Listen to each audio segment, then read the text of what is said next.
بسم اللہ الرحمن الرحیم۔ محترم ناظرین، السلام علیکم۔ رسول خدا صلی اللہ علیہ وآلہ وسلم کی حیات طیبہ میں ایک صحرائی عرب آپ کی زیارت کے لیے مدینہ منورہ کی طرف روانہ ہوا۔ راستے میں دیکھا کہ ایک کبوتری نے بچے دیے ہوئے تھے۔ اس نے کبوتری کے بچے اٹھا لیے اور دل میں کہا، یہ بچے حضرت صلی اللہ علیہ وآلہ وسلم کی خدمت میں بطور تحفہ پیش کروں گا۔ جب کبوتری نے اپنے بچے ایک انسان کے ہاتھ میں دیکھے تو وہ بڑی مضطرب ہوئی اور اس کے سر پر چکر کاٹنے لگی۔ وہ شخص مدینہ پہنچا اور مسجد نبوی میں گیا، حضرت کی زیارت کا شرف حاصل کیا اور کبوتری کے بچے آپ کی نظر کیے۔ کبوتری نے جیسے ہی اپنے بچوں کو دیکھا تو وہ تیزی سے زمین پر اتری اور بچوں کے گرد چکر لگانے لگی۔ پھر وہ اڑی اور کچھ دیر بعد واپس آئی تو اس کی چونچ میں غذا تھی، جسے اس نے چوزوں کے سامنے ڈالا اور اڑ گئی۔ پھر کچھ دیر بعد دوبارہ آئی اور اپنے چوزوں کے سامنے غذا ڈالی۔ اس منظر کو رسول اکرم صلی اللہ علیہ وآلہ وسلم اور دوسرے تمام صحابہ اکرام نے دیکھا۔ رسول اکرم نے اپنے صحابہ سے فرمایا، تم نے دیکھا کہ ایک کبوتری کو اپنے چوزوں سے کتنی محبت ہے؟ صحابہ نے کہا، بے شک یا رسول اللہ، آج ہم نے ماں کی ممتا کا یہ عجیب پہلو دیکھا ہے۔ حضرت صلی اللہ علیہ وآلہ وسلم نے فرمایا، مجھے اس ذات کی قسم جس کے قبضہ قدرت میں میری جان ہے اور جس نے مجھے برحق نبی بنا کر مبعوث کیا ہے، تم نے ممتا کی جو شفقت دیکھی ہے، اللہ اس کی نسبت ہزاروں گنا اپنے بندوں پر مہربان ہے۔ یہ سن کر صحابہ بہت خوش ہوئے اور انہوں نے خدا کا شکر ادا کیا۔ پھر حضرت صلی اللہ علیہ وآلہ وسلم نے حکم دیا کہ کبوتری کے بچے آزاد کر دیے جائیں۔ جالینوس اپنے دور کا مشہور حاذق طبیب اور بہت بڑا عالم تھا۔ ایک دن بیٹھے بٹھائے اس کے ذہن میں ایک سوال پیدا ہوا کہ خدا نے غلاظت میں پلنے والے سیاہ بھنورے کو کیوں پیدا کیا؟ اس غلیظ بھنورے کی پیدائش کا بھی کوئی فائدہ ہے؟ آخر اللہ نے بے فائدہ اشیاء کیوں پیدا کیں؟ کافی عرصہ جالینوس اس وہم میں گرفتار رہا۔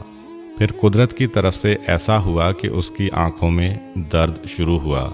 جالینوس اگرچہ خود بہت بڑا طبیب تھا، لیکن اپنی تمام تر کوشش کے باوجود اپنی آنکھ کا درد ختم نہ کر سکا۔ دوسرے اتباع نے بڑی کوشش کی، لیکن اس کی آنکھ کا درد ختم ہونے میں نہ آیا۔ ایک دن ایک بڑھیا جالینوس کے پاس آئی اور اس سے کہا کہ میرے پاس ایک پڑیا موجود ہے جو کہ آنکھوں کے لیے بڑی مفید ہے، خاص طور پر درد چشم کے لیے اکسیر ہے۔ جالینوس نے کہا، آپ مہربانی کر کے وہ دوائی میری آنکھوں میں لگائیں۔ عورت نے سلائی سے وہ دوائی اس کی آنکھوں میں لگائی۔ تھوڑی دیر کے بعد آنکھ کا درد ختم ہو گیا اور جالینوس کو آرام آ گیا۔ اس کے بعد جالینوس نے اس بڑھیا کو بلایا اور اس سے پوچھا کہ تم نے یہ لاجواب دوائی کس چیز سے بنائی ہے؟ عورت نے کہا، گوبر میں پائے جانے والے سیاہ بھنورے کو میں نے پکڑ کر مارا، پھر اسے دھوپ میں خشک کیا، اس کے بعد میں نے اسے کوٹا اور یہ وہی دوائی ہے جو میں نے آپ کی آنکھوں میں لگائی ہے۔ جب جالینوس نے یہ جواب سنا تو حیران رہ گیا اور اسے معلوم ہو گیا کہ خدا نے کوئی چیز بیکار اور بے فائدہ پیدا نہیں کی۔ مشہور متکلم علی بن میثم بغداد کے رہائشی تھے۔ ان کے زمانے میں مامون کی حکومت تھی۔ اس وقت حسن بن سہل مامون کا اہم ترین وزیر تھا، جو کچھ الحاد کی طرف مائل تھا۔ ایک دن ایک زندیق اس کے پہلو میں بیٹھ کر شیخیاں بگھار رہا تھا اور بہت سے افراد اس کی باتوں کو دلچسپی سے سن رہے تھے۔ وہ بدبخت یہ ثابت کرنے میں مصروف تھا کہ پوری کائنات از خود پیدا ہوئی ہے، اس کا کوئی خالق اور مدبر نہیں ہے۔ ابھی وہ اپنی یاوہ گوئیوں میں مصروف تھا کہ اتفاق سے علی بن میثم بھی وزیر کے دربار میں تشریف لائے۔ انہوں نے زندیق کی باتیں سنی تو انہیں سخت صدمہ ہوا۔ انہوں نے وزیر حسن بن سہل کو مخاطب کر کے کہا، جناب، اس کی باتیں بعد میں سن لینا، پہلے میری بات سنیں۔ آج میں نے اپنی زندگی کا عجیب ترین حادثہ دیکھا ہے اور میں وہ آپ کو سنانا چاہتا ہوں۔ ان کی اس آواز پر خاموشی چھا گئی۔ وزیر نے کہا، آپ نے آج کیا دیکھا ہے؟ علی بن میثم یوں مخاطب ہوئے، آج مجھے آپ کے یہاں آنا تھا تو میں دریائے دجلہ کے ساحل پر گیا تاکہ کشتی پر بیٹھ کر آپ کے پاس آ سکوں۔ میں نے دیکھا کہ ایک کشتی کسی ملاح کے بغیر چلتی ہوئی دجلہ کے کنارے آ کر لگی۔ لوگ اس پر سوار ہوئے۔ پھر کشتی مسافروں کو لے کر دریا میں چل پڑی۔ کشتی میں بیٹھے ہوئے مسافروں نے مختلف گھاٹوں پر اترنا تھا۔ کشتی ہر ایک گھاٹ پر گئی اور مسافر اپنے اپنے گھاٹ پر اترتے گئے۔ پھر آخر میں اس نے مجھے آپ کے محل کے سامنے آ کر اتارا۔ اس کے بعد آپ کے پاس چلا آیا۔ زندیق نے جب یہ داستان سنی تو اس نے چیخ کر کہا، وزیر صاحب، اس شخص کی باتیں سننا وقت ضائع کرنے کے مترادف ہے۔ یہ تو مجھے احمق انسان معلوم ہوتا ہے۔ اس میں عقل و فہم کے نام کی کوئی شے نہیں ہے۔ وزیر نے کہا، آپ نے یہ کیسے فیصلہ کر لیا کہ یہ احمق ہے؟ زندیق نے کہا، جناب، اس سے بڑھ کر اور حماقت کیا ہو سکتی ہے کہ ایک کشتی ملاح کے بغیر خود بخود چل کر گھاٹ پر آئے اور مسافروں کو اٹھا کر مختلف گھاٹوں پر اتارے، جبکہ ہم سب جانتے ہیں کہ کشتی لکڑی سے بنی ہوئی ہوتی ہے۔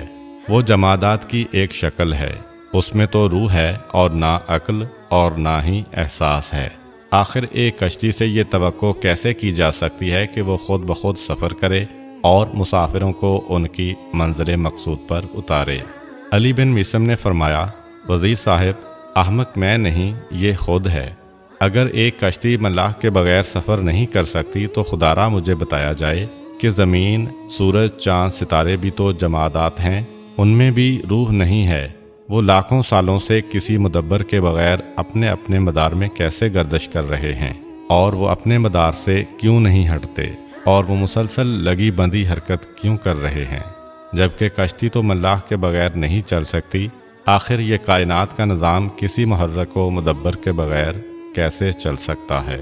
علی بن میثم کی اس تقریر سے زندیق کے ہاتھوں کے طوطے اڑ گئے۔ وہ سخت شرمندہ ہوا اور شرمندگی کی وجہ سے گردن جھکا لی، پھر خاموشی سے اٹھ کر وہاں سے چلا گیا۔ امید کرتا ہوں کہ آپ کو آج کی ویڈیو اچھی لگی ہوگی۔ اگر آپ کو ہماری ویڈیو اچھی لگی ہے تو ویڈیو کو لائک کریں اور مزید اس طرح کی ویڈیوز دیکھنے کے لیے ہمارا چینل سبسکرائب کر لیں۔